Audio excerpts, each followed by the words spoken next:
Hello, detoxers. Welcome to day 2 of our 5-day winter detox. Um, just checking in, seeing how everybody's feeling. What are you noticing in your body? Are you noticing? I was really tired last night. I noticed I went to bed pretty early. I went to the sauna and then I came home and did an Epsom salt bath. And boy, I was feeling really tired. So just listened to my body and went to bed. So, just curious, like what's happening for you? Are you noticing, are you feeling sluggish? Is your headache, achy? I mean, all those things are normal and part of the detox. So, if you're feeling those things, it means that it's working, nothing's gone wrong, that you're doing the right things, and your body is doing what it needs to help it detox. So, yeah, just notice what's going on for you.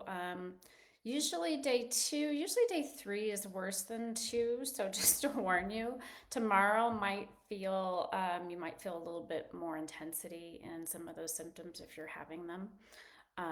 So yeah, and just know that, your body's doing its job. You're going to work through it. You'll get through it. It's just, that's kind of a hard bit that, you need to get through. And yeah, so just find some ways to best support yourself during that time. Take extra naps, lay down if you need to, clear your schedule if possible, drink a lot of water, go to bed early, all those things, whatever you can do to best support yourself during those difficult times, difficult days. Um, so yeah, interesting, if you've noticed any cravings at all or what's coming up for you, if you notice some sugar cravings in the afternoon, if you're grabbing for a sugary treat in the afternoon. um, our brains get in these patterns and they get on autopilot, and so you're mixing things up, and so it's going like, well, what's going on, where's my sugar at 3 o'clock?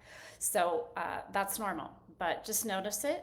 And when you notice it, just be like, yeah, I don't need it. I'm okay. Whatever it is you need to tell yourself to get you through that moment of temptation. I find what works for me best is just kind of taking an observer stance. So stepping back a little bit and being like, hey, what's going on? Just getting really curious about, why am I having the thought that I want that thing right now? Um, and a lot of it is that our bodies are just used to habits, and they like habit, they like routine. Even if those are bad habits, they still like it because it's what they're used to.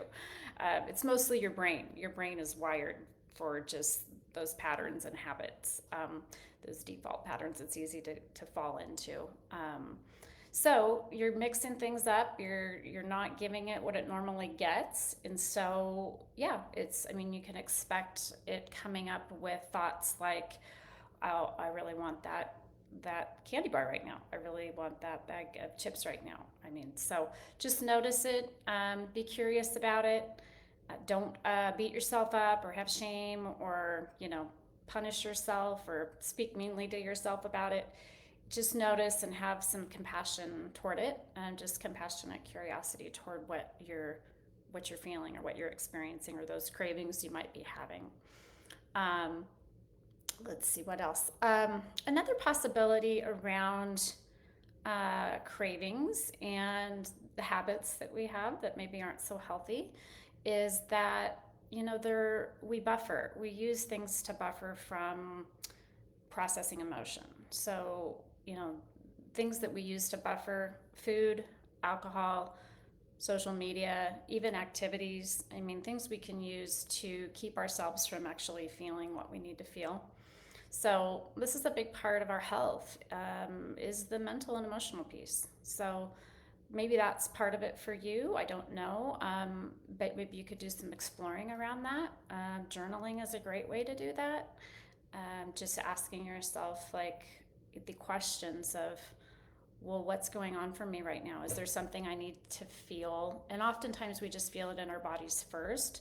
We don't really know. We can't even really name the emotion or the feeling, or the thought. So just feel it in your body. Take a moment to sit and be still. If that's what's going on for you, if you have a craving for sugar or something, and maybe ask yourself, just check in, like, what's going on? Is there something that I'm feeling in my body? Am I feeling anxiety? Am I feeling fear? Am I feeling anger? Whatever it is, allow it to come up. And emotions are just energy in motion. They're not good, they're not bad, but there's something that our bodies need to feel and they're wanting to feel.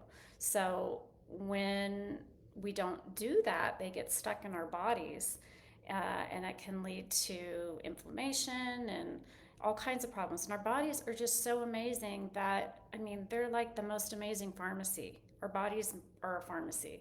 So if we have this thought of anger or resentment, our bodies will create a chemical makeup that resembles that resentment, and it's not good for our bodies.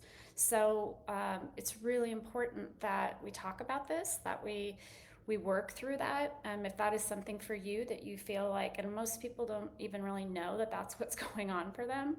But yeah, it's just really interesting how our bodies will create a toxic cocktail of emotion for us, and we feel it in our bodies, and it shows up as inflammation, which turns into disease. So that is just my little spiel on that. I feel very passionate about it because I feel like it's a big piece that we don't really talk about a lot in health, the emotional and mental connection to our health. So yeah, just maybe be curious about that. Start writing in your journal if you have one, and just see what comes up for you. Let's see, what else? Trying to think if I have anything else to say for today. I don't think so. But just, yeah, I think, the main thing is just really to sit back and create some space for yourself to kind of notice, to be an observer of what's going on for you, your bodies, your emotion, your cravings. Yeah, so just sit back and be a compassionate observer. All right, and once again, if you have any issues, you're having any challenges, you're not sure what to do, you just need extra support, please reach out on the Facebook page. If you are not on Facebook, because several of you are not on our Facebook group because you don't have Facebook, which is fine, but if you do need some extra support, feel free to reach out to me through the portal. And let the front desk know that you did that, because there's no way of knowing that it was for me. Our system's kind of funny that way. So just let the front desk know that you reached out and left me a message in the portal, and I will get back to you. Okay, well, good luck with the rest of your second day. And yeah, I will see you tomorrow. Okay, bye-bye.